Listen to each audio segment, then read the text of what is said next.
Olá, pessoal. Let's go.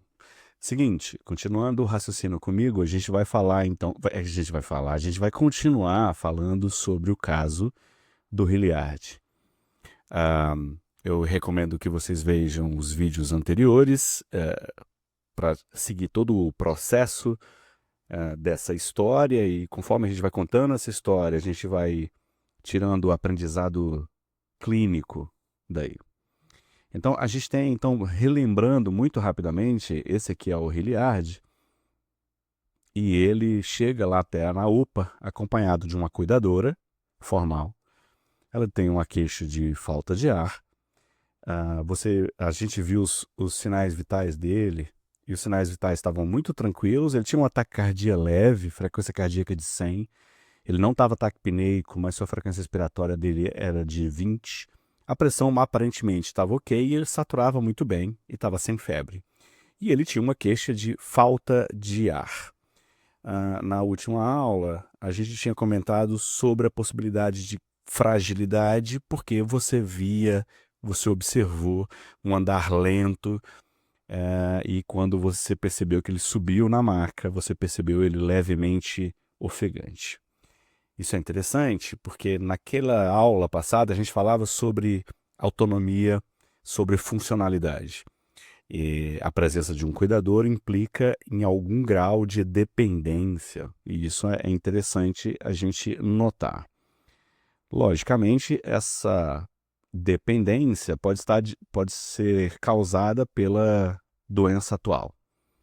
A gente não sabe exatamente o que está acontecendo, porque até então a gente não tinha nenhum dado de história, ok? Então, ahn, deixa eu centralizar. Então tá aqui, ó. Esse aqui é o Hilliard, que é o cachorrinho dele.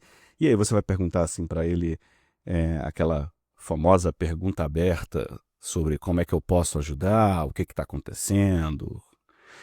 E o Hilliard nos responde o seguinte. Ele fala assim: Doutor, eu tinha o hábito de passear todo dia com meu cachorro, uns 30, 40 minutos. Sempre ali no começo da noite. Mas nessas últimas semanas eu estou notando que depois de uns 10 minutinhos já começo a ficar sem fôlego. E isso vem piorando tanto que agora não estou nem mais conseguindo sair com ele. Perfeito. Vamos começar então a destrinchar o que ele disse. Então veja só. Um dos passos fundamentais para chegar no diagnóstico é você definir o problema principal. Definir o problema principal não basta dizer assim, é uma dispneia. Ok. Quando eu transformo a falta de ar em uma dispneia, eu estou tentando usar linguagem médica precisa, perfeitamente, de linguagem médica precisa. A ideia de uma linguagem médica precisa implica na ideia de que você precisa de uma linguagem próximo da científica para evitar as ambiguidades da linguagem leiga, ok? Então, quando se fala em dispneia, não tem outra dúvida do que, a gente já teve uma aula passada sobre isso, sobre o que significa dispneia segundo a American Thoracic Society. Mas a gente também precisa, além de uma linguagem médica precisa, a gente precisa de um qualificador semântico. E essa noção de qualificação semântica é muito interessante. Eu vou colocar aqui, ó, qualificação semântica.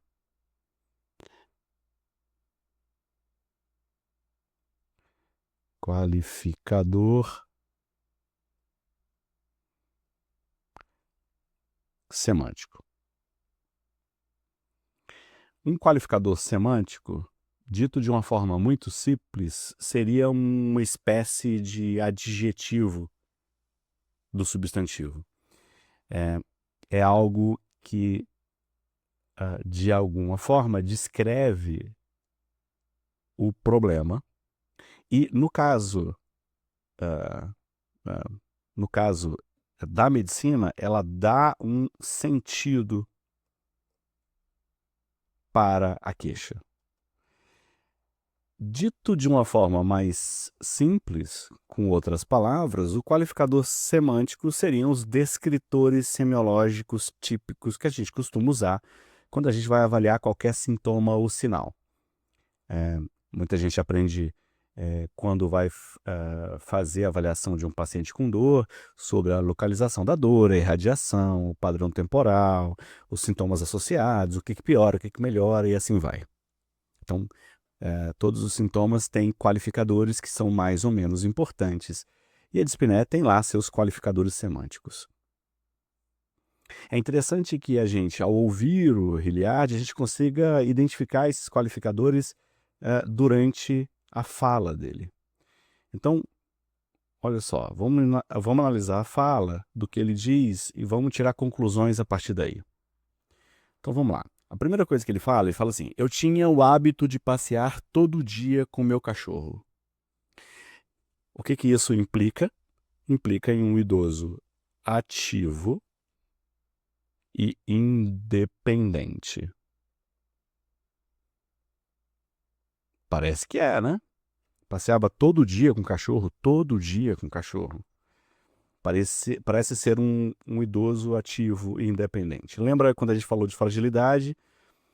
Ele era antes de adoecer, então isso aqui marca mais ou menos uma mudança de impacto funcional da doença atual. Então, esse trecho fala sobre ele, muito mais do que sobre a dispneia, mas ele continua. Ele diz que ele andava uns 30 a 40 minutos. 30 a 40 minutos andando, dá para entender que ele tinha, então, além de ser ativo, independente, e tinha uma boa capacidade aeróbica. Ok? Andar durante 30 a 40 minutos é um esforço razoável para alguém que tem 78 anos. Muitos idosos de 78 anos não conseguem andar ali 30 a 40 minutos todos os dias. Ele falava ali sempre ali no começo da noite. Então aqui ele dá já uma ideia de como ele estava antes de adoecer. Mas, ele continua, nas últimas semanas, eu estou notando que depois de 10 minutinhos eu já começo a ficar sem fôlego. Então, mudou alguma coisa. Últimas semanas, eu posso interpretar como algo subagudo.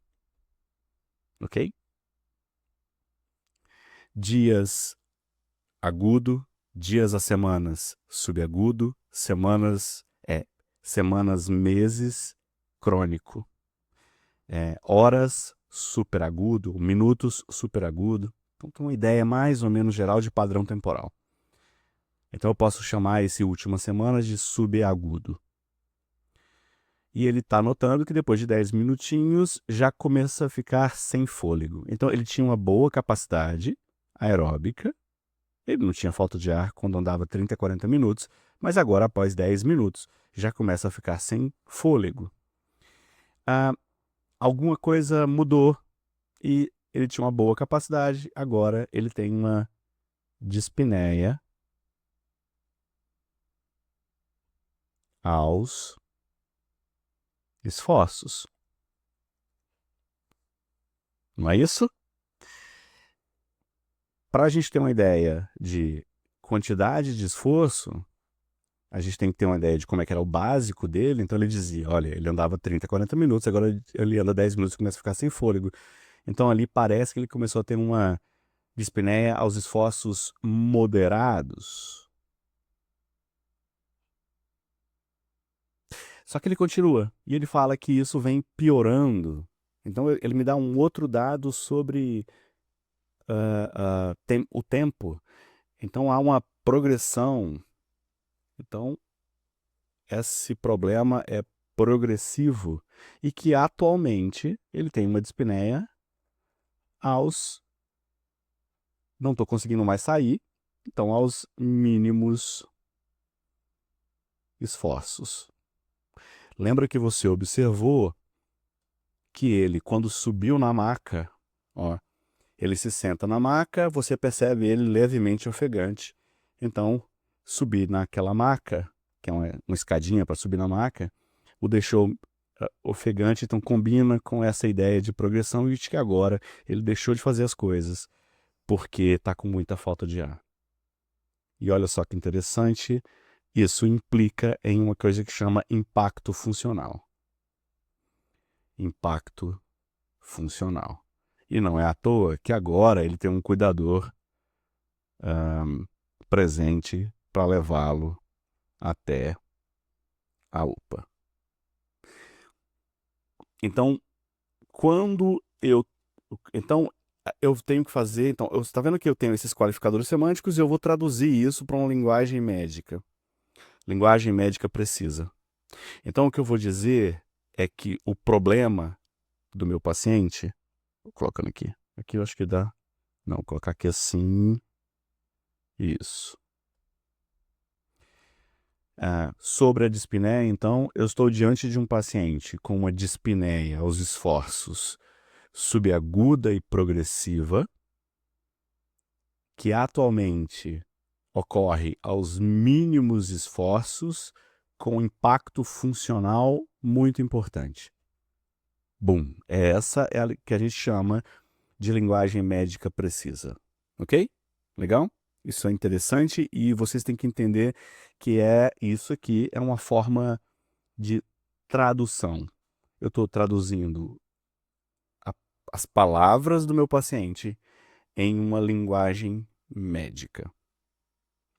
O qualificador semântico ele tem uma função interessante dentro do diagnóstico, dentro do raciocínio diagnóstico, que ele permite que eu acesse de forma muito mais fácil uma coisa que chama scripts de doença. Então, o qualificador semântico é útil para eu acessar os meus scripts